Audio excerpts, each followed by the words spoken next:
Shalom. First and foremost, I want to give all praises, honor, and glory to Yahweh, Bahasham, Yahushai, Bahasham, Ruach Kodesh. Double honors to the elders and the apostles of Great Millstone, and peace and blessings to the elect. And today we're going to go into the book of Genesis, the 14th chapter. Now, as we went through in the 13th chapter, pretty much dealing with Abraham and Lot's separation, as they decided to dwell in separate areas, considering their wealth, cattle and oxen and sheep and so on, was getting too much for them to be, dwelling so close to each other. So this is Genesis 14:1. And it came to pass in the days of Amraphel, king of Shinar, Arioch, king of Elasar, Kedar-laomer, king of Elam, and Tidal, king of nations. And these seem to be kings of the east from Israel, or from the land of Canaan, and looking like how in more modern times you had the Nebuchadnezzar, which was like king of Babylon, for example, who had dominion over the east and even the west, right? The empire, and then same as when the Assyrians were ruling and so on. So it seems these kings used to be had a great dominion in the region of the known world at this time. And so all these kings, as it says, that these made war with Bera, king of Sodom, and with Birsha, king of Gomorrah, Shinab, king of Admah, and Shemeber, king of Zeboim, and the king of Bela, which is Zoar. All these were joined together in the vale of Siddim, which is the Salt Sea, and the vale meaning the valley of Siddim, which is that, once again, the region or the area by the Salt Sea. So I found a close approximation here of the map. And the Salt Sea is also known as the Dead Sea. So that low region, right, because it was of a lower altitude, the plains area would be the vale or valley of Siddim. And so ultimately they engaged in war over there. 12 years they served Kedar-laomer, and in the 13th year they rebelled. So now, if Kedar-laomer was king of Elam, which is in the east, how is it that these kings of Sodom, Gomorrah, and the rest of the cities there served him? Once again, he had to have had dominion extending all the way over into those areas as well. And so they rebelled, as it says, in the 13th year. And in the 14th year came Kedar-laomer and the kings that were with him, and smote the Rephaims in Ashtaroth, Karnaim, and the Zuzims in Ham, and the Enims in Shaveh Kiriathaim. And so that's why this has numbers next to it. These are like approximately the locations where it is that these kings that came smote these inhabitants. And so that first region, Ashtaroth, just here. I wonder if I can zoom in on this. No, wow, this is nice. Wow, damn, should have found this earlier. She. Anyway, here we go. So you have Ashtaroth over here, and then it mentioned. Let's move this next to it here, and then it mentioned the Zuzims in Ham, and the Imims in Shaveh Kiriathaim.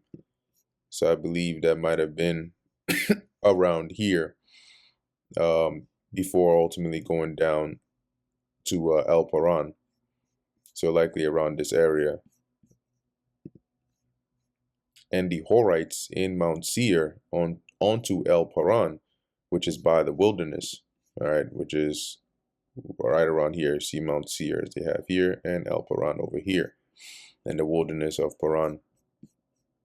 Because Mount Seir originally was dwelt in by the Horites, who were basically like the original inhabitants of the region. which is by the wilderness, and they returned and came to En Mishpat, which is Kadesh, and smote all the country of the Amalekites. And so when you look at it here, I think that's around this region right here. Now, just for some clarity, when it mentions here the Amalekites that we know descend from Esau, Edom, were not in existence at this time. But what this was using the modern inhabitants of the land to describe the region. Okay, so it's kind of like somebody telling you about something that happened historically. To say something, for example, like you had Indo-Europeans, or you had what do they call them, the Scythians, who ended up settling around what you know as Russia today, okay, or around where Russia is today. So when we describe even things like Asia Minor, or we describe certain events that took place in certain regions, we will use modern day inhabitants or names to ascribe to that place, so you know what we're talking about, even though we're speaking historically, right? So if we're saying, for example, oh, if a nation from the west, right, crossed the Aegean and was coming into the east to come to Jerusalem, they went through modern day Turkey, right, and then through Syria and so on and so forth. At the time when that event was happening, it wasn't called Turkey, but you would use that name because the people at this time would know what landmass you're referring to. So when it says they smote all the country of the Amalekites, it's saying they smote the region where the Amalekites dwell today. And today being the day of the time of when this was scribed down.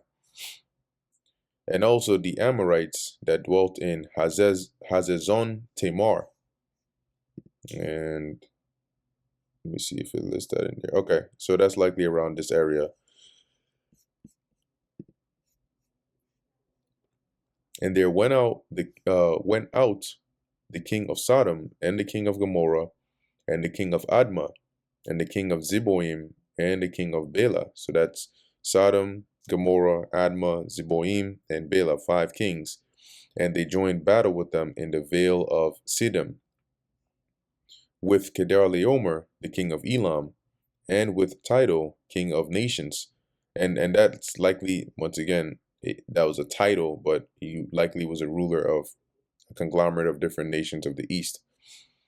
And Amraphel, king of Shinar, and Arioch, king of Elasar, 4 kings with 5. So you had 4 kings of the east that came to war with the 5 kings of the cities of Sodom and the neighboring, cities that we just read here.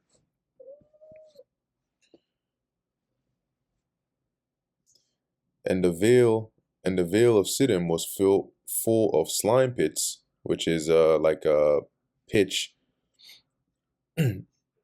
or let me see, I think it's pitch or like tar or something like that.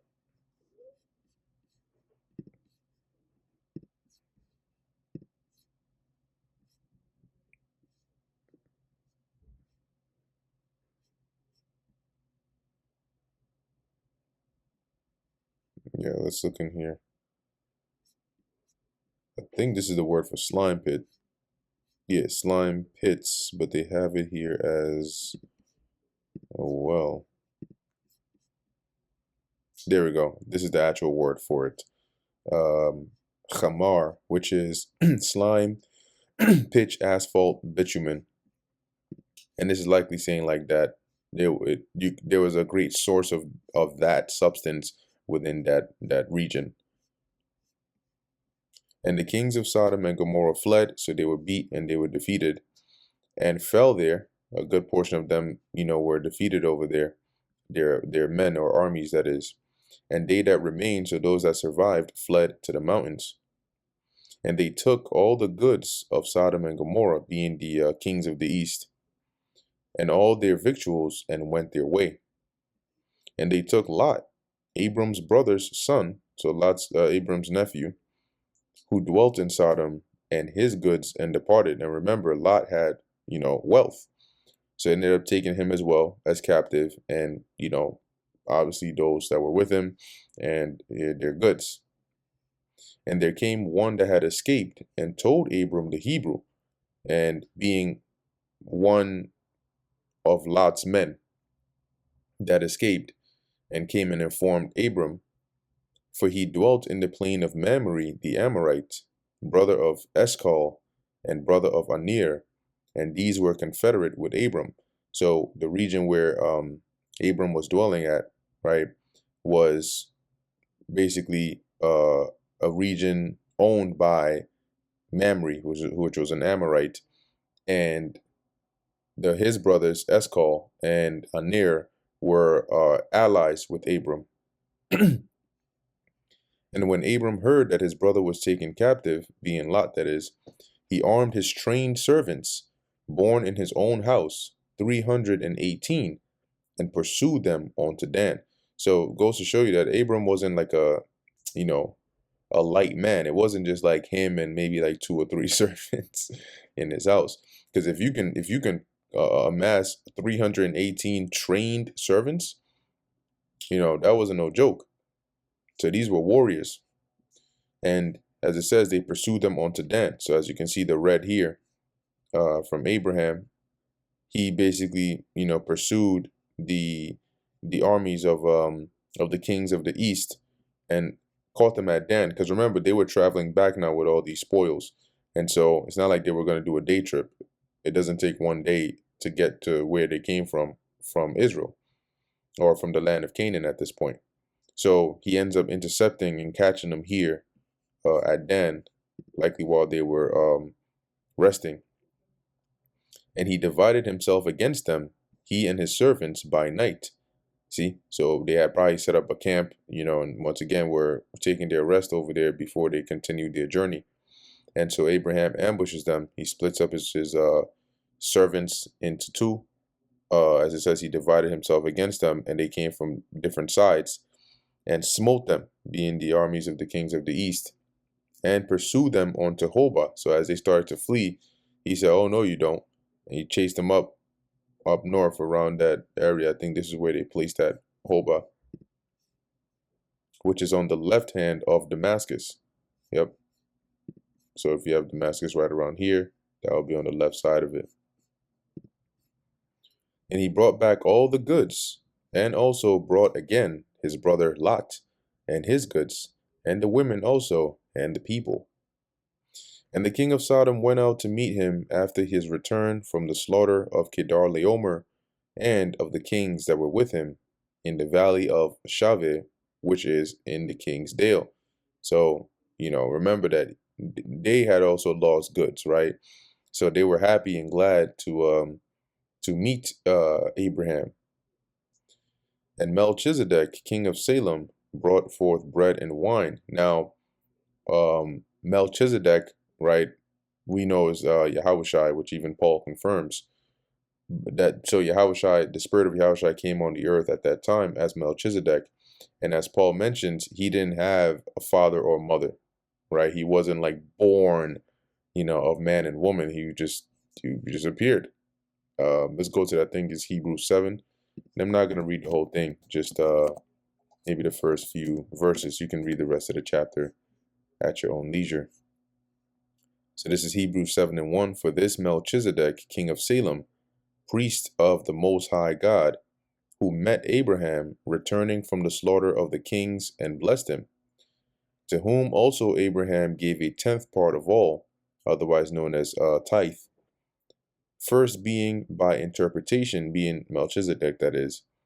First being by interpretation, king of righteousness, because that's what the name Melchizedek means. In the Hebrew is Malak Tazadak. Malak meaning king, Tazadak meaning righteousness. So by interpretation, king of righteousness. And after that, also king of Salem, because he was also the king of Salem, which is king of peace. That's what Salem, I believe in the Hebrew, should be Shalom or Shalom, depending on the spelling they have used for it.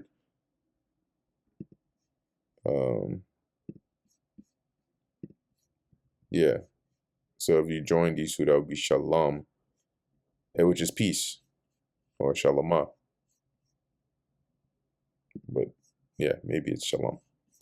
So in any case, it says here, right, without father, without mother, without descendant, having neither beginning of days nor end of life, but made like unto the Son of God, abideth a priest continually. So he was just there, all right, playing that role of a priest at that time, not being born of a man or a woman, or not having any descendants. And when you look up Salem, most sources point to this being Jerusalem. Yeah, I think even Josephus mentions that. And also when you go to the book of, no, it's in the book of Psalms. Yeah, 76 and 2. In Salem also is his tabernacle and his dwelling place in Zion. And this is something, common in the in the ancient world, the speech of saying two things in different ways. The same thing, let me say that, the same thing in two different ways, or in different ways. So to say in Salem is his tabernacle and his dwelling place in Zion, your dwelling place is where your tabernacle is, right? That's where you dwell.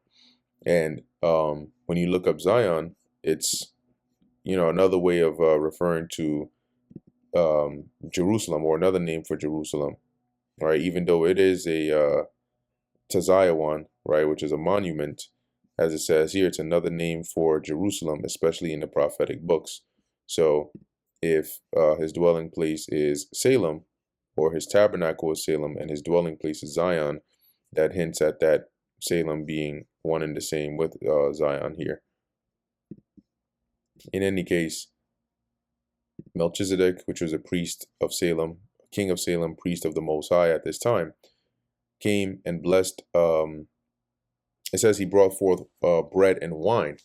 Now, what's interesting about this and kind of spiritual is that Melchizedek being Yahushai, when Yahushai actually came on on the earth as the Messiah, as Yahushai, during the Passover, he told his disciples, right, to eat the bread because it represented his body, right, and then the blood, or the wine, which represented the blood, which was his blood that was shed, right, for them, right, the blood of the New Testament.